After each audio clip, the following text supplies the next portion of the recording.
On a une fonction f, elle est définie sur un intervalle qui nous intéresse, moins 3, 6.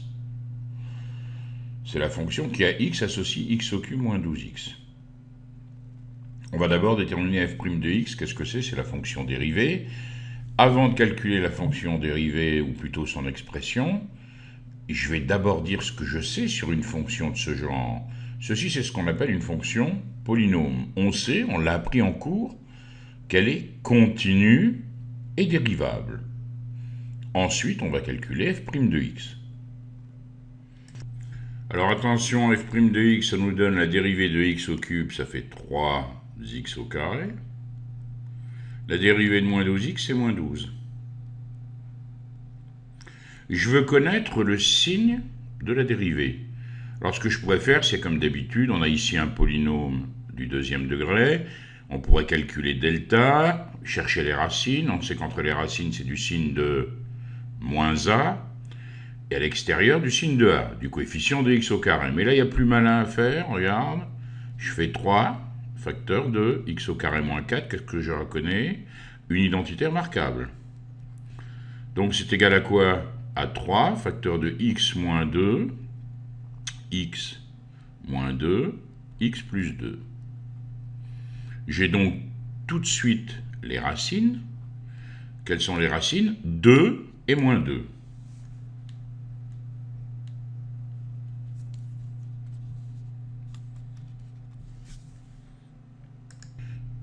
Je peux donc faire le tableau de variation de la fonction. Alors attention, ici j'ai x. Moi je suis sur quel intervalle? Moins 3, 6. Ici, f' de x. Qu'est-ce que je sais de f' de x? Eh bien, son signe va dépendre de l'intervalle dans lequel est x. J'ai donc un intervalle qui m'intéresse, c'est l'intervalle moins 2, 2. Ce sont les racines. Donc ici,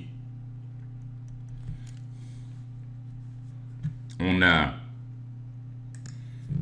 quand x est égal à moins 2, f' de x est égal à 0, quand x est égal à 2 également.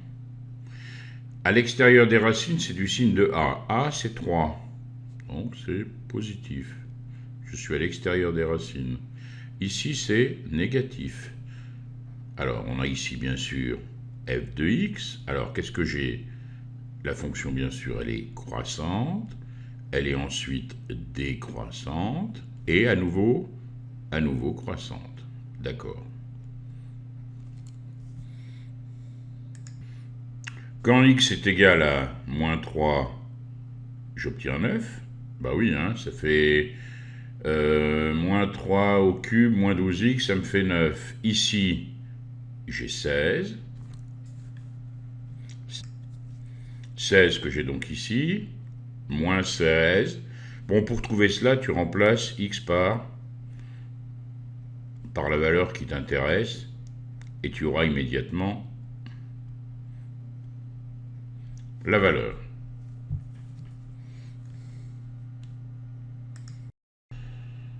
On a donc une fonction, quand x appartient à l'intervalle moins 3, moins 2, elle est croissante, moins 2 à 2, décroissante, de 2 à 6, croissante.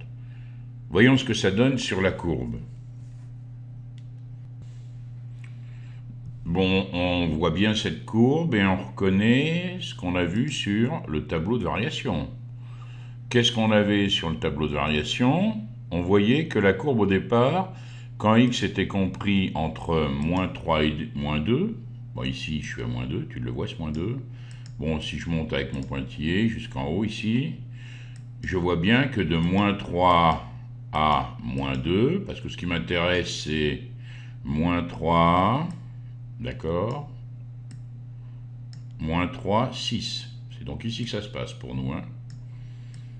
Bon, alors si je prends moins 2 ici, je vois bien qu'entre moins 3 et moins 2, la courbe elle croît. Ensuite, elle décroît jusqu'où?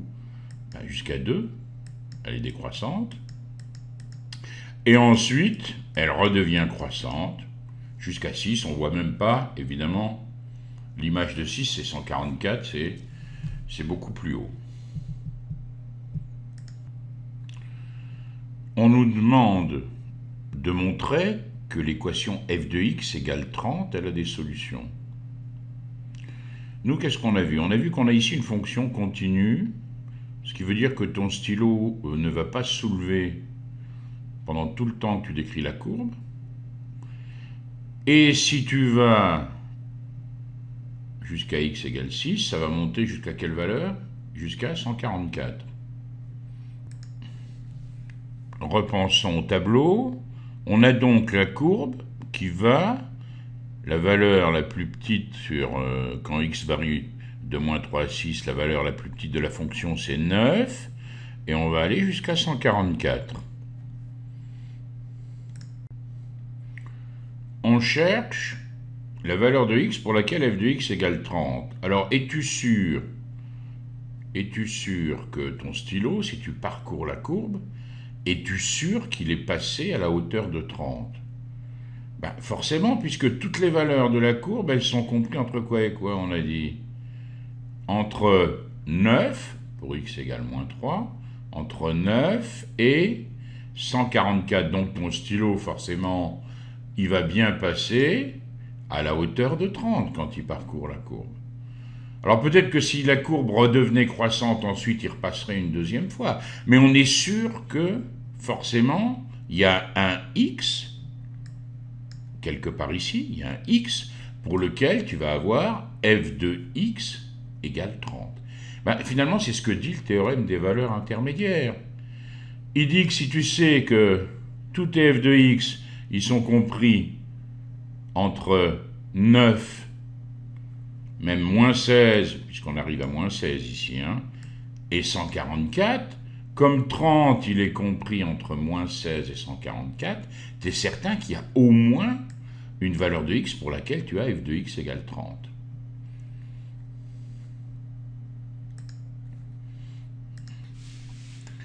Essayons de rédiger le raisonnement. On a f de moins 3 qui est égal à 9. f de moins 3, c'est 9, d'accord. f de 6, c'est 144. 30, il est compris entre 9 et 144. On sait que la fonction, c'est une fonction polynôme, on sait qu'elle est continue sur R, et en particulier, bien sûr, sur l'intervalle qui nous intéresse, moins 3, 6. Et 30 est bien compris entre f de moins 3, ce que je viens de dire, et f de 6. Donc le théorème des valeurs intermédiaires, il nous permet donc d'affirmer que l'équation f de x égale 30 a au moins une solution dans l'intervalle moins 3, 6. Est-ce qu'on est d'accord que f de x égale 30 n'a pas de solution sur l'intervalle moins 3, 2? Pourquoi? Parce que sur l'intervalle moins 3, 2, le maximum de la fonction, c'est 16. Tu passes jamais par 30. Hein, on est d'accord, entre moins 3 et 2, tu vas jamais passer par 30. Au maximum, on va être à 16. Donc, qu'est-ce qu'on sait? On sait que la solution de l'équation f de x égale 30, c'est quand x est compris entre 2 et 6. Mais entre 2 et 6, comment elle est la fonction? Elle est strictement croissante. Donc ton stylo, il ne reviendra jamais. Donc tu es sûr finalement qu'il y a une équation, qu'il y a une solution, unique. Puisque la fonction, elle est strictement croissante entre 2 et 6. D'accord? Entre 2 et 6, la fonction est strictement croissante, tu vas sans arrêt monter. Ton stylo, il ne reviendra jamais. Tu ne repasseras pas une deuxième fois par la valeur 30. Tu passeras bien qu'une fois. Donc, le théorème des valeurs intermédiaires nous permet de dire qu'il y a au moins une solution, mais le fait que ça soit strictement monotone, ici strictement croissant, ça veut dire qu'on a une solution qui est comment? Unique. Bien, un coup d'œil sur la façon dont on pourrait rédiger notre problème. On a d'abord expliqué que le théorème des valeurs intermédiaires nous permettait donc d'affirmer que l'équation avait au moins une solution sur l'intervalle. Ensuite, on s'aperçoit qu'on a f croissante sur moins 3, moins 2 et décroissante sur moins 2, 2. Elle admet f de moins 2 égale 16 comme maximum, d'accord? Donc, sur cet intervalle, moins 3, 2, l'équation n'admet pas de solution.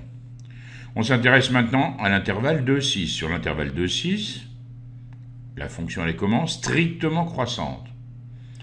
Bon, on a vu d'après le théorème des valeurs intermédiaires qu'à ce moment-là, il y avait une solution unique.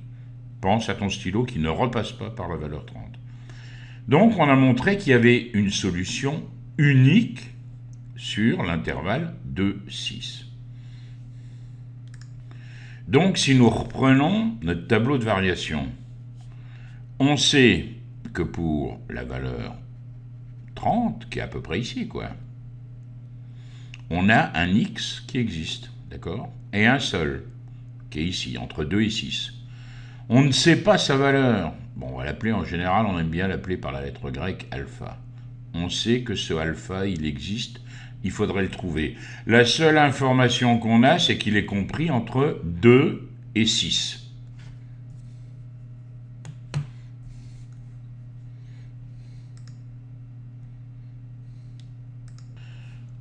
Alors, tu m'as dit que tu n'avais pas de calculatrice, que tu n'avais pas droit à la calculatrice. On va quand même montrer ce qu'on ferait pour trouver un encadrement de alpha avec la calculatrice. Bon, dans l'énoncé, il voulait un encadrement à 0,01 près, 10 puissance moins 2, d'accord? Qu'est-ce qu'on fait? On rentre la fonction. La fonction, c'est x au cube. Alors, attention, x, mais x au cube. Alors, attention, il faut sortir ici de l'exposant, moins 12x. Alors à ce moment-là, j'ai la fonction qui est rentrée. Si je jette un coup d'œil sur mon graphe, je retrouve la fonction dont on a parlé. Si tu fais seconde table, tu as le tableau de valeur. Toi, ce qui t'intéresse comme tableau de valeur, c'est entre 2 et 6. Donc, ce que tu peux faire, c'est définir le tableau de valeur. Tu vas prendre comme début de la table 2. Tu vas prendre au début un pas de 1. Jetons un œil. Alors, à ce moment-là, seconde table. On commence à 2 et on arrive à 30 ici entre 4 et 5. Est-ce qu'on est d'accord ? Alpha, il est quelque part ici entre 4 et 5, puisque ici j'ai 16 et 65. Donc je vais un peu améliorer mon encadrement. Je vais sur seconde définition table. Je vais démarrer à 5, et puis je vais aller de 0,1 en 0,1. Donc je prends un pas de 0,1. Je jette un œil. Alors j'entre ça, seconde table. Qu'est-ce que je vois ? Alors ici 5, après je descends, je suis à 65. En fait, c'était entre 4 et 5, donc j'aurais dû prendre quoi dans ma définition de table? J'aurais dû prendre 4, en fait. Donc ici, dans ma définition, je vais modifier, je m'étais trompé, je vais mettre 4. Je regarde. Alors, si je démarre à 4, tout ça se passe entre combien et combien? Regardez bien, entre 4,3 et 4,4. Je retourne à ma définition de table. Définition de table. Donc on disait que c'était entre 4,3 et 4,4. Je vais donc taper 4,3. Je vais prendre un pas de 0,01. Alors ça va être bien sûr, ça va correspondre à la précision qu'ils attendent, puisqu'ils veulent qu'on soit à 10 puissance moins 2 près. J'entre. Et je vais jeter un œil sur la table. Qu'est-ce que je vois? Je vois que alpha, alors il faut que je descende un peu, c'est ici que ça se passe, regardez bien, entre 4,34 et 4,35. Si x égale 4,34, on obtient 29,667, etc. C'est des valeurs approchées. Et quand x est égal à 4,35, on a plus que 30. Donc, alpha est compris entre 4,34 et 4,35. Alpha compris entre 4,34 et 4,35. Mais tu m'as dit que tu n'avais pas droit à la calculatrice. La méthode qu'on va employer si on n'a pas de calculatrice, ça s'appelle la méthode de la dichotomie. Ça a l'air drôlement compliqué comme mot, dichotomie, mais en fait, tu vas voir que le principe est finalement assez simple. Réfléchissons. Qu'est-ce qu'on sait pour l'instant? On sait que le alpha qu'on cherche, il est compris entre quoi et quoi? Entre 2 et 6. Donc, si on dessinait ça sur une petite droite graduée, on a ici 2, 6. On sait que le alpha, il est quelque part là-dedans. On s'intéresse à l'abscisse du milieu, en quelque sorte, c'est-à-dire depuis 6, 8, 4. À la main, tant pis, si on n'a pas de calculatrice, f de 4, ça nous fait quoi? 4 au cube, moins 12 fois 4, 12 fois 4, 48. Ça nous donne, on pourrait faire bien sûr le calcul à la main, ça nous donne donc 16. D'accord. Donc qu'est-ce qu'on sait? On sait que f de 6, puisqu'on a fait le calcul tout à l'heure, c'est 144. On sait que notre f de 2, c'est quoi? C'est moins 16. Et on vient de voir que f de 4, c'est 16, d'accord?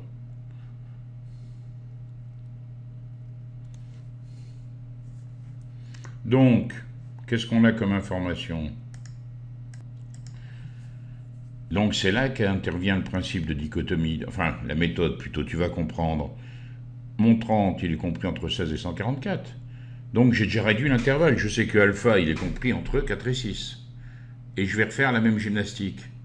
Je regarde entre 4 et 6. Mon alpha, il est forcément là, d'accord, entre 4 et 6. Je vais calculer, je vais prendre ici le milieu. J'obtiens évidemment 5. Je vais regarder f de 5. f de 5, ça me donne 5 au cube, moins 12 fois 5. Ça me donne 65. 65. Donc, je sais que f de 4, on l'a vu il y a 2 minutes, c'était 16. f de 5, c'est 65, et f de 6, c'est beaucoup plus, c'est 144. Donc, je sais maintenant que mon alpha, il est compris entre quoi et quoi? Entre 4 et 5. Alors, je crois que tu as compris le principe. Je vais continuer, on pourrait continuer donc sans arrêt. Tu reprends ici la valeur qui est entre les deux, 4,5. Tu calcules f de 4,5. f de 4,5, on va le faire rapidement. Ça me ferait... Alors, notons-le ici, par exemple. f de 4,5, ça me fait autour de 37,1, 37,125. 37,125. Donc, tu te retrouves ici avec 37,125. Or, tu avais vu que, etc., 37, etc. Toi, tu sais que f de 4, c'était combien? On avait dit 16. Donc, ton alpha, il est compris entre 4 et 4,5. Et tu continues comme ça. C'est-à-dire que tu vas couper sans arrêt en deux les intervalles et tu vas regarder dans quelle partie se trouve ton alpha. Donc c'est ça le principe de la dichotomie. À chaque fois, tu rétrécis l'intervalle. Tu sais au départ que alpha il est entre 2 et 6. Tu coupes en deux, tu t'intéresses à 4. f de 4, il fait 16. N'oublie pas que sur cet intervalle, la fonction, elle est comment? Strictement croissante. Donc, qu'est-ce que tu sais? Ton alpha, il est donc entre 4 et 6, puisque 30 est compris entre 16 et 144. Tu recoupes en deux.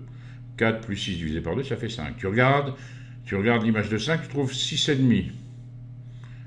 Pardon, pas 6,5, 65. f de 5, ça fait 65. Conclusion, comme f de 4 était égal à 16, tu sais que ton alpha, il est entre 4 et 5. Et tu continues jusqu'au moment où tu arrives à la précision. D'accord? Alors n'hésite pas à aller sur le forum, si tu veux des compléments sur cette histoire de dichotomie.